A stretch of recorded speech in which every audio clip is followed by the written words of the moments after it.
Now since we know that our Python text-to-speech library is properly working, we can now define a proper speak function for our code so that we don't have to write these lines over and over again, and we can simply pass the argument in our speak function and these lines will be executed accordingly. So I will go here, and here I will say define speak function, and speak function will take an argument which will be audio, and I will define it.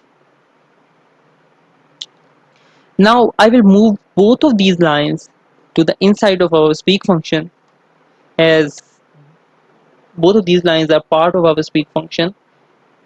So the next modification I will make is I will go in the same function right here and I will remove this hello world from here. Instead I will pass the audio here. Audio is the argument that we passed in the speak function earlier. So our speak function is set now.